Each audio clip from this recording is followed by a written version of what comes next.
Aplaudir ao Senhor. Todo aplauso aqui é para o Senhor.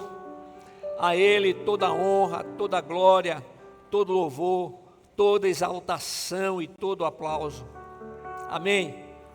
Que essa graça maravilhosa e tremenda que somente o Senhor tem para nos dar, permaneça sempre, sempre, sempre sobre a nossa vida. Não tenho nenhuma dúvida que vai permanecer sim, porque Ele é fiel.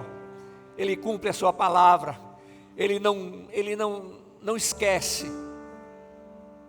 Nós não temos como dizer, não temos palavras para expressar a nossa gratidão ao Senhor por seu cuidado e sua provisão. 1 Timóteo, capítulo 2, é o texto que eu separei para a nossa breve meditação nessa manhã. Aleluia, glória a Deus.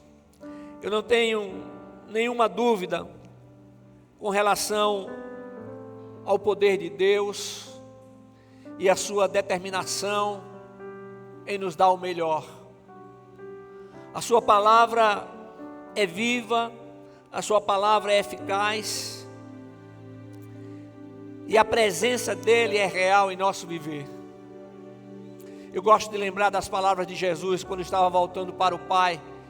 E ele disse aos seus discípulos: eis que estou convosco todos os dias, até a consumação do século. Então Ele está conosco, igreja. Ele jamais nos deixará.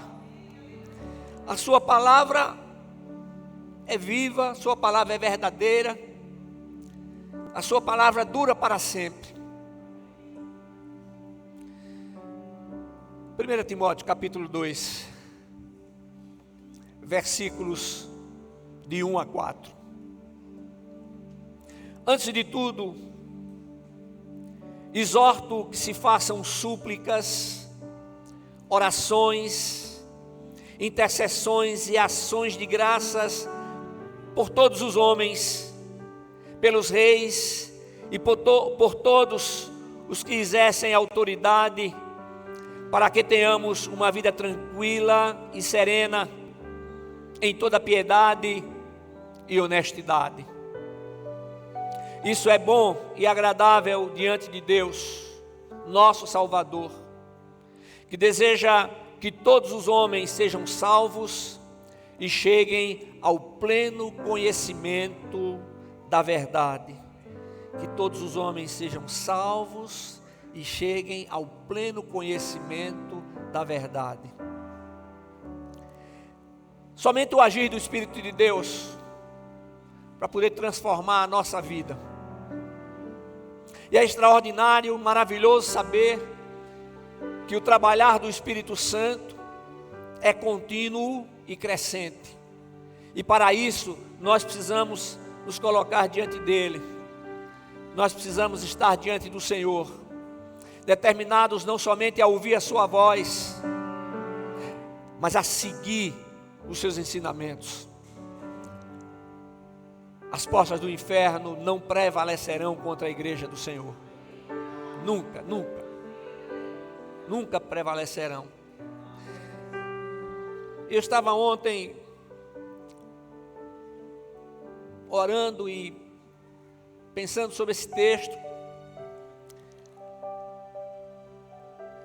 E todos nós sabemos que nos últimos 3 anos e 11 meses tem sido um tempo, eu vou dizer, de intolerância política, justamente de quem deveria fazer o contrário, de quem deveria cuidar da nossa carta magna.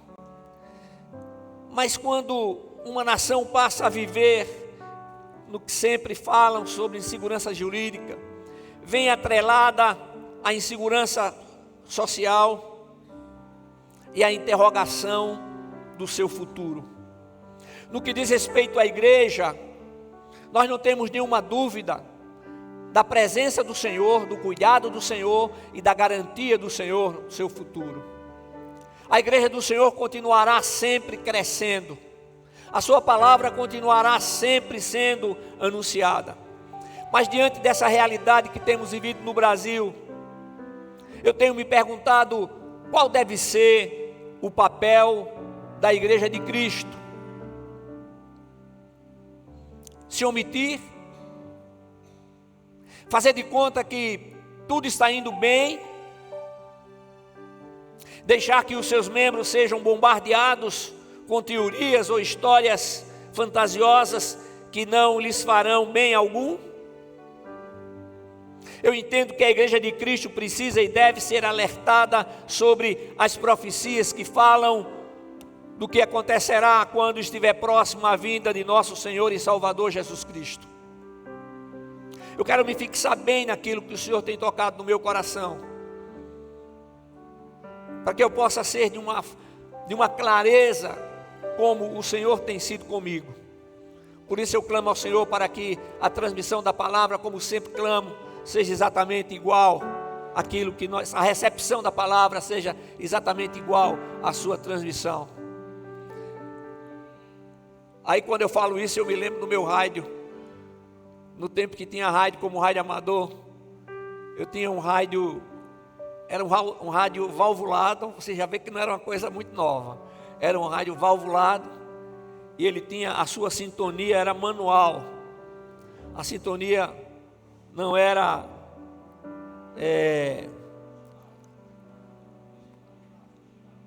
eletrônica, não tinha. Aí você tinha que estar corrigindo, porque daqui a pouco a gente começava falando numa frequência, e se a gente não tivesse cuidado lá com quem a gente estava falando, com as pessoas que a gente estava se comunicando, a voz começava a sair de sintonia e chegava um momento que não se entendia nada. Então a minha oração é para que estejamos na mesma sintonia, na mesma frequência, para que possamos verdadeiramente entender aquilo que o Senhor tem falado à nossa vida. Em nosso texto, irmãos, o apóstolo Paulo nos faz saber da importância fundamental da oração no culto público. E há um entendimento, sem nenhuma dúvida, do que a igreja tem que fazer como seu papel. O papel da igreja principal, que é proclamar a palavra de Deus, esse não pode falhar. O papel da igreja, ao proclamar a sua palavra, ela fazer missões, a declarar em todos os lugares, por todos os meios, que somente Jesus Cristo é o Senhor, para a glória de Deus Pai. Nós temos a internet e hoje estamos em todos os lugares, exatamente no exato momento no qual nós estamos falando. Agora, irmãos, nós precisamos atentar para o que a palavra nos diz, porque são orientações para que possamos proceder corretamente na igreja, diante de toda e qualquer circunstância. O nosso Deus é o Deus que é eterno, que é poderoso. Ele conhece todas as coisas. Eu gosto de pensar que o Senhor já está esperando por a gente amanhã, no próximo ano. Ele já está nos aguardando. E eu não tenho nenhuma dúvida que, ao toque da trombeta, subiremos ao encontro do Senhor nos ares. E será um momento tremendo. Será o ápice da igreja, da promessa do Senhor. E depois participaremos de uma grande ceia com o nosso Deus, com o nosso Redentor. Não podemos esquecer, irmãos, que a palavra de Deus é supracultural e atemporal. Ou seja, ela permanece para sempre. Não precisa de mudança, não precisa de complemento. Essa palavra que é vivificada pelo Espírito de Deus, eu costumo dizer que é mais atualizada do que o último computador que ainda não saiu. Porque quando sair ele já vai estar desatualizado. Mas a palavra não, ela continua atualizada, ela continua sendo viva. E como igreja de Cristo nós precisamos olhar para a sua palavra, olhar para as profecias, olhar para o que o Senhor tem nos mostrado, para que possamos ter uma percepção real do que tem acontecido em nossos dias. Eu entendo que o papel da igreja continua sendo o mesmo, advertindo aos crentes dos perigos oferecidos pelo mundo que jaz no maligno. Sim, amada igreja, o mundo jaz no maligno.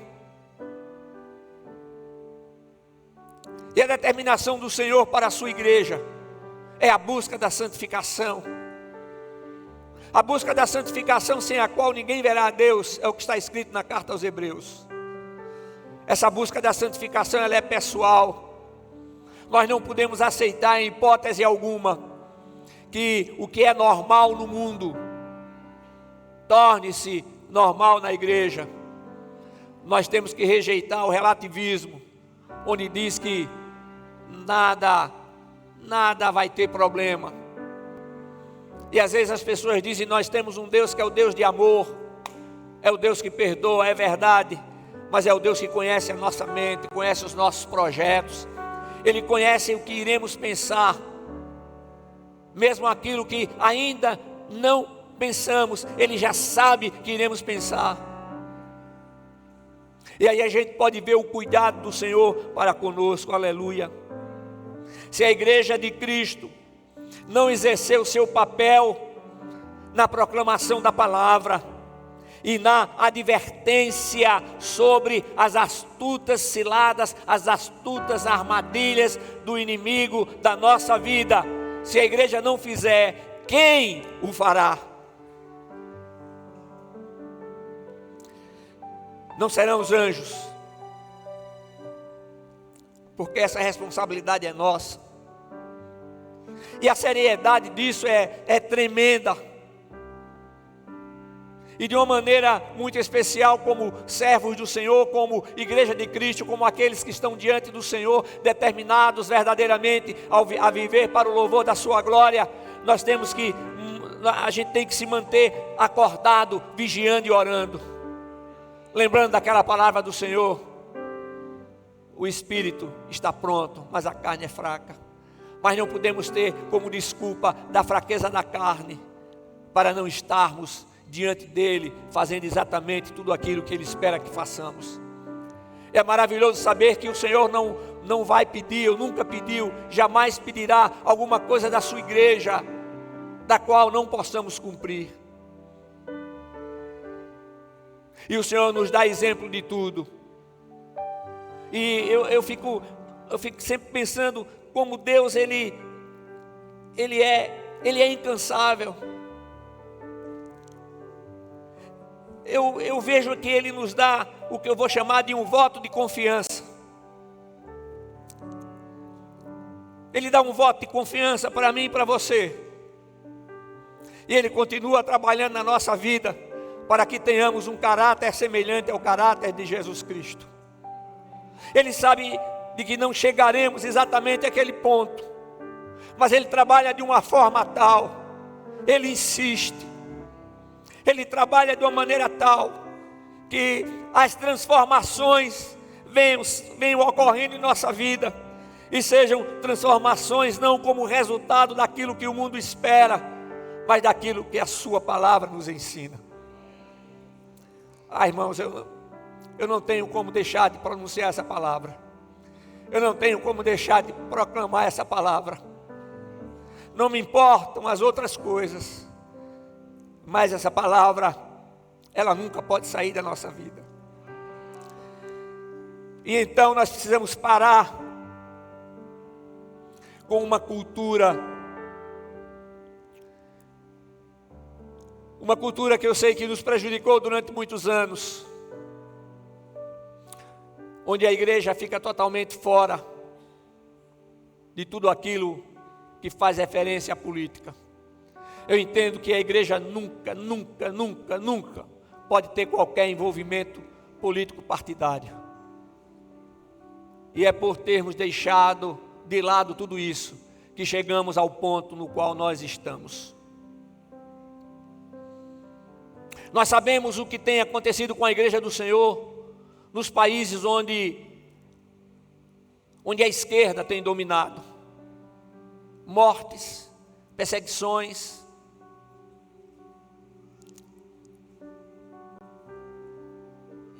E estamos ainda no mês de novembro e já recebemos ameaças de matar, de perseguir, de tocar fogo. E nada disso nos amedronta, mas deve nos despertar para que precisamos verdadeiramente nos voltar ainda mais para o Senhor, apresentando a nossa vida, apresentando a nossa situação com orações, súplicas e ações de graças. a súplica é uma oração fervorosa. Que possamos deixar a nossa mente e o nosso coração disponíveis para o Senhor, verdadeiramente determinados a ouvir a sua voz e a fazer exatamente tudo aquilo que Ele nos ensina, tudo aquilo que Ele nos orienta. Mas sempre atentos, porque não somos melhores do que as demais pessoas. E precisamos sempre estar lembrados que ali no Calvário, Jesus Cristo levou sobre si as dores, os pecados, as iniquidades de toda a humanidade, de toda a humanidade. Até mesmo daqueles que não simpatizamos.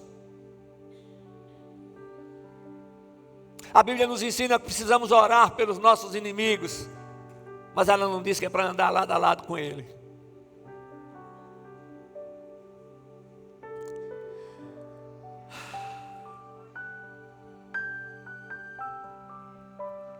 Nós não queremos nada disso para o Brasil.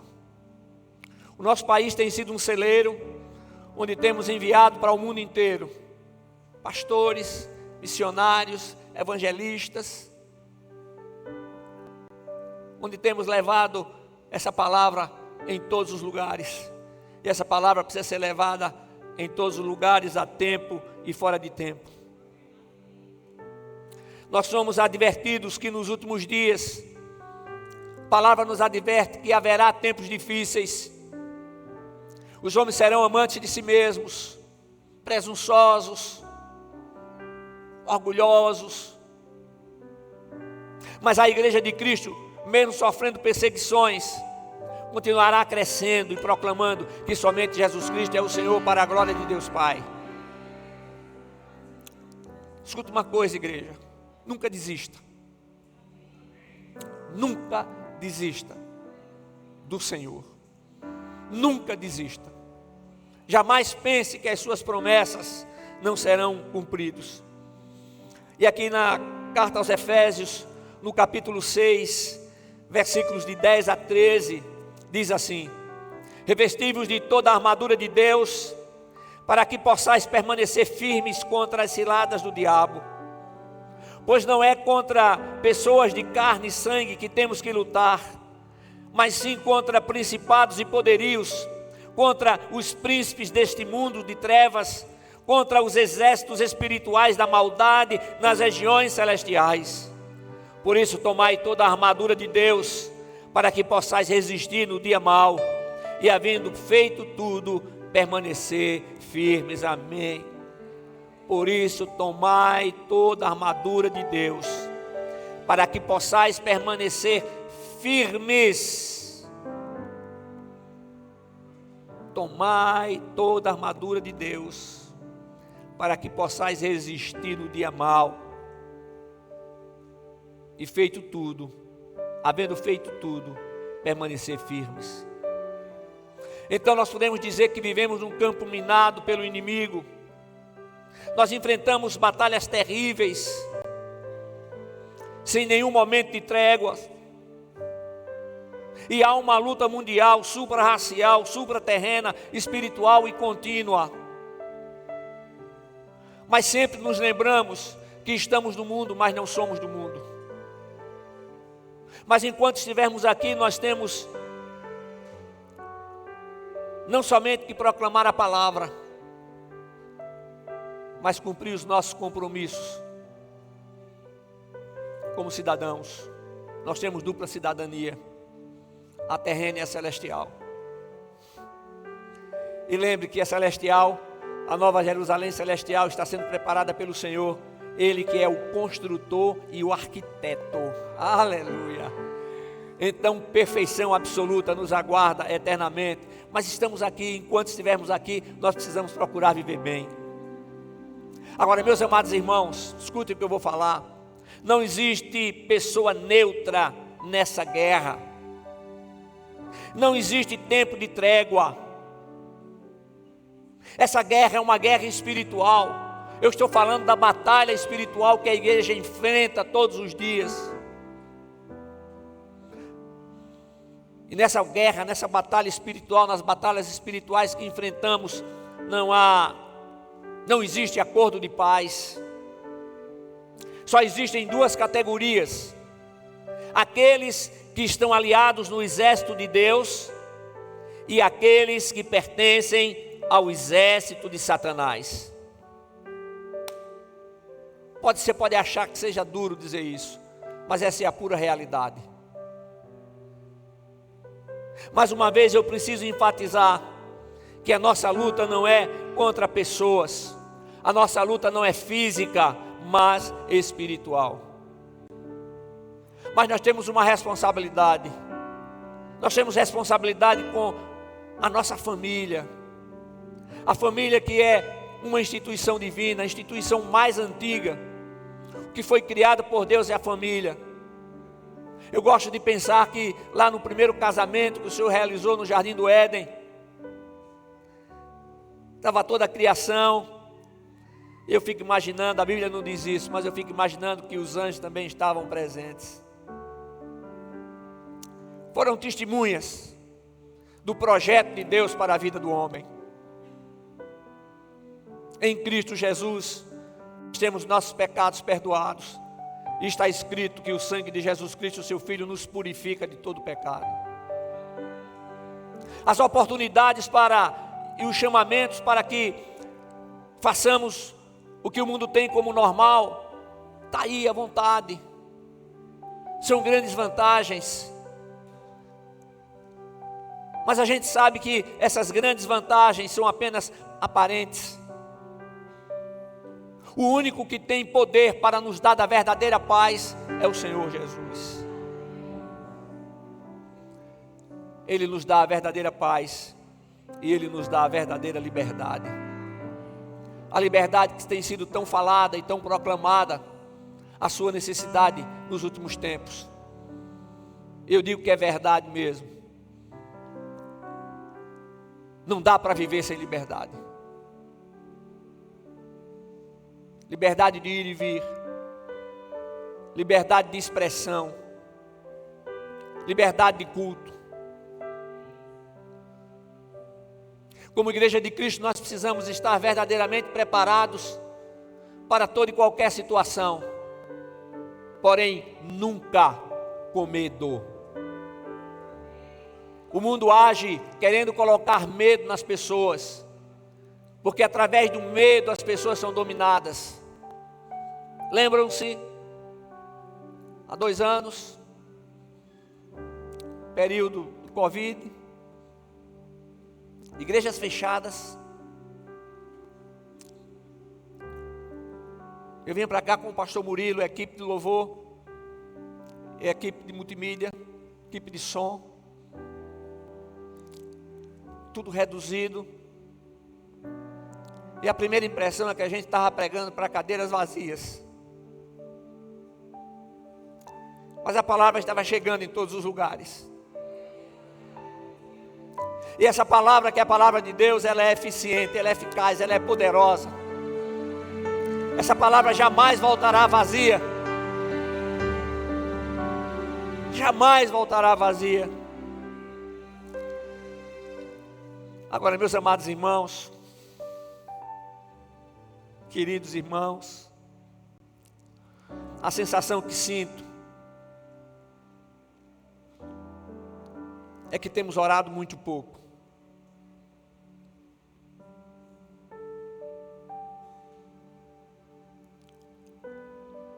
Eu não estou dizendo que sei, mas a sensação que sinto. E a minha dedução por isso é que eu preciso orar ainda mais. Mas como igreja, eu sinto que temos orado pouco. Eu também sinto que alguns não têm levado muito a sério o momento no qual nós estamos vivendo, nós estamos passando. E alguns têm usado a seguinte frase: pastor, fique tranquilo, o Senhor está no controle. E a impressão que tenho em alguns casos é que a pessoa está dizendo assim: fique tranquilo, o Senhor luta as nossas lutas, Ele vai à nossa frente, Ele está na nossa retaguarda, Ele está do nosso lado direito, Ele está do nosso lado esquerdo, então não precisamos fazer nada. Ô igreja, não pense assim não, igreja. Pense não assim. Eu estava ouvindo hoje pela manhã um testemunho, um depoimento de uma das pessoas, daquela multidão de pessoas que a mídia não divulga. Cerca de 2, 3 milhões de pessoas lá em Brasília. E aquela senhora debaixo de chuva, ela dizendo qual o motivo que estava ali.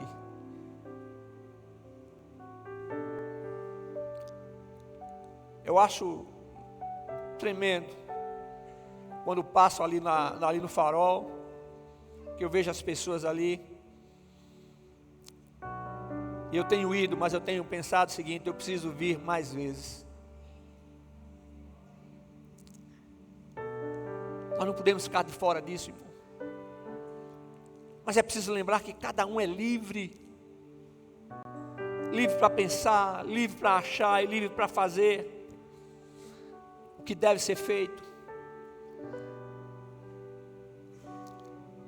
Será que o Senhor não estava no controle lá na Venezuela? Será que o Senhor não estava no controle na Argentina? Será que o Senhor não estava no controle, acho que é República Dominicana? Será que o Senhor não estava no controle em Cuba? Será que o Senhor não estava no controle na Coreia do Norte? O papel da igreja, fundamental, é orar. A gente devia estar se reunindo todos os dias aqui, antes de ir para o trabalho, devia estar se reunindo aqui e orando pelo Brasil, apresentando a nossa vida, apresentando a igreja. Aí eu estava me lembrando de Jesus no Getsêmani, e ele levou consigo a Pedro e os 2 filhos de Zebedeu, para que pudessem orar com ele, vigiar por alguns instantes. Por 4 vezes o Senhor os encontrou dormindo.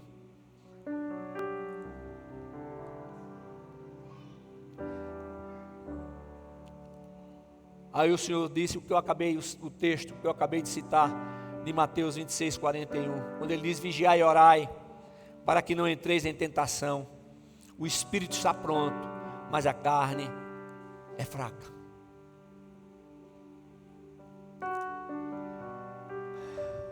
A situação atual é de muita oração, precisa de muito jejum. É hora de clamar ao Senhor para que Ele nos livre do mal. Eu quero que vocês saibam que eu sou o primeiro. Essa palavra vem para mim. Se ela vem para mim, para transmitir para vocês, eu tenho que fazer. Não dá para fazer diferente. Não importa o que você ache.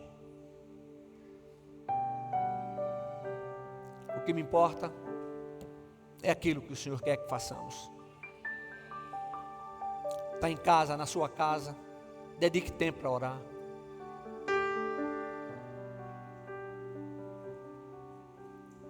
Dedique tempo para orar.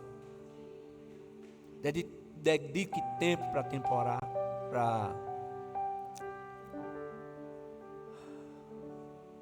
A igreja de Cristo sabe que seu trabalho é espiritual. As batalhas espirituais são enfrentadas com armas espirituais que conhecemos. Eu estou encerrando. E como igreja de Cristo, não podemos abrir mão do que sempre ouvimos, da sã doutrina. Aí eu me lembro do pastor Ló todas as vezes que eu falo isso. E a palavra de Deus diz exatamente o que está escrito. Como igreja de Cristo, verdadeiramente precisamos ser sal da terra e luz do mundo. E nunca nos esqueçamos que a palavra que vem de Deus exorta, edifica e consola. O que está escrito em 2 Timóteo capítulo 1, versículo 7, diz assim: Porque Deus não nos deu espírito de covardia, mas de poder, de amor e de moderação. Então coragem, poder, amor e domínio próprio devem estar sempre presentes em nosso viver. Cada crente deve cumprir o seu dever cívico, orar pelo Brasil, para que tenhamos tempos de paz, ordem e progresso. O Brasil precisa voltar ao Estado de Direito e à segurança jurídica. Não se trata de partido, não se trata de pessoa, trata-se de Brasil, a nossa pátria terrena.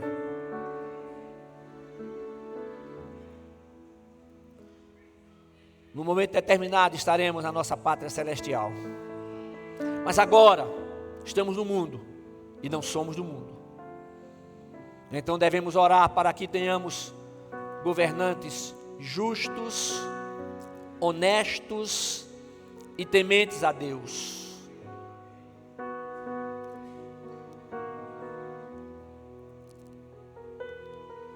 E que possamos, para isso, nós temos que ter governantes que tenham sido legalmente eleitos pelo povo. E eu encerro com um texto básico. Antes de tudo, exorto que se façam súplicas, orações, intercessões e ações de graças por todos os homens, pelos reis e por todos que exercem autoridade, para que tenhamos uma vida tranquila e serena, em toda piedade e honestidade. Isso é bom e agradável diante de Deus, nosso Salvador, que deseja que todos os homens sejam salvos e cheguem ao pleno conhecimento da verdade. Amém? É o que eu entendo, é o que Deus tem colocado no meu coração. Fiquemos de pé. Senhor, nos prostramos diante do Senhor, reconhecendo as nossas limitações, mas também reconhecendo o Teu poder, a Tua graça, o Teu amor, que são indescritíveis. Pai amado, em nome de Jesus, que verdadeiramente permaneçamos diante do Senhor, permaneçamos em tudo, procurando cumprir os Teus princípios, não somente através de palavras, mas que a nossa vida, a vida de cada um de nós, seja um exemplo vivo, um exemplo real do que o Senhor espera dos Seus filhos, aqueles que o Senhor deu a prerrogativa de serem feitos Teus filhos. Nós fazemos parte disso, Pai. Em nome de Jesus, em nome de Jesus, em nome de Jesus, Pai. Protege e guarda o nosso Brasil. Apresenta a vida do nosso presidente, as autoridades legitimamente constituídas, Pai. Em nome de Jesus, apresentamos a Tua igreja no Brasil, Pai. Nós sabemos que o Senhor é aquele que verdadeiramente guarda e protege, mas o Senhor nos ensina que a nossa parte precisa ser feita, que verdadeiramente façamos a nossa parte, Pai. Por isso, nos fortalece, continua nos sustentando, continua nos capacitando, continua nos orientando, Pai, pois é no nome que está acima de todo nome, que é o nome de Jesus, que te pedimos e já te agradecemos. Amém. Amém.